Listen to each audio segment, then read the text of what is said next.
एक बार एक कंपनी के मालिक ने छोटी सी गलती होने पर अपने मैनेजर को बहुत खरी खोटी सुना दी।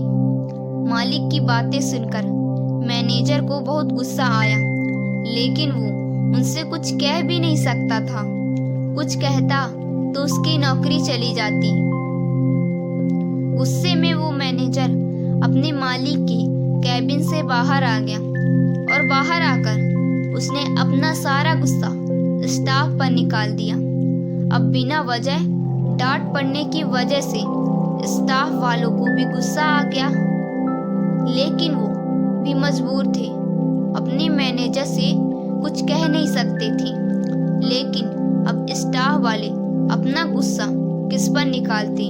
वो आपस में एक दूसरे से तो लड़ नहीं सकते थे, क्योंकि उन्हें आपस में मिलकर ही काम करना है। तो सारे स्टाफ वाले घर जाते वक्त अपना गुस्सा किसी न किसी बात को लेकर गेट पर खड़े वॉचमैन पर निकालने लगे। उनकी बातें सुनकर वॉचमैन को भी गुस्सा आ गया। अब वॉचमैन अपना गुस्सा किस पर निकाले? सारा स्टाफ निकल गया। वॉचमैन ने गुस्से में ऑफिस का ताला लगाया और घर आ गया। घर आया तो उसकी पत्नी ने उसकी पसंद का खाना नहीं बनाया था। वॉचमैन का गुस्सा और बढ़ गया।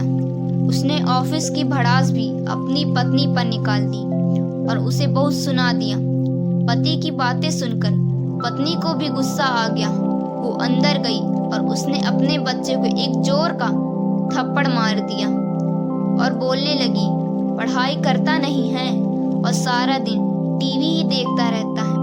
मम्मी से मार खाकर वो बच्चा गुस्से में घर से बाहर निकल गया। बाहर आकर उसने एक पत्थर उठाया और अपना गुस्सा निकालने के लिए उसे आसमान की तरफ फेंक दिया। वो पत्थर थोड़ा दूर सो रहे एक कुत्ते के सर में लगा। कुत्ता गुस्से में उठा और उसने इधर उधर देखा तो उसे दूर एक आदमी दिखाई दिया। कुत्ते ने सोचा कि पत्थर इसी ने मारा होगा। कुत्ता दौड़ता हुआ गया और उसने उस आदमी को काट दिया।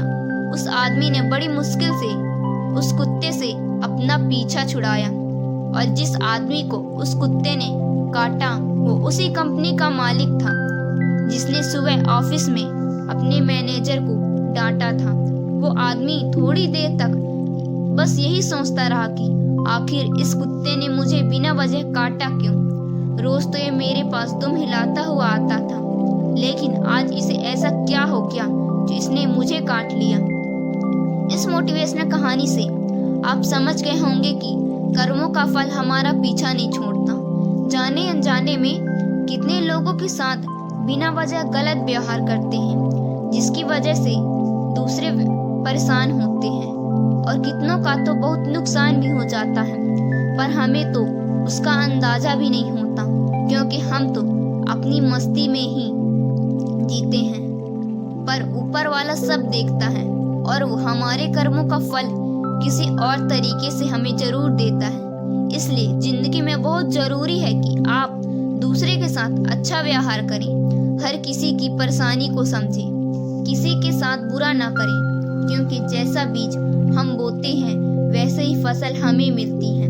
आप जैसा दूसरों के साथ करेंगे वो किसी न किसी रूप में आपके पास लौट कर ही आएगा, चाहे फिर आप किसी को नफरत दें या फिर प्यार। जिंदगी को बिना लड़ाई झगड़ों के भी जिया जा सकता है। किसी को अपने गुस्से से समझाने से बेहतर है कि आप उस बात को प्यार से समझाएं। हमेशा याद रखें, अच्छे कर्मों से ही इंसान महान बनता है। अच्छे कर्म करने के लिए हमें किसी ट्रेनिंग की जरूरत नहीं पड़ती, बस हमें अपनी सोच और समझ को अच्छा करना होता है।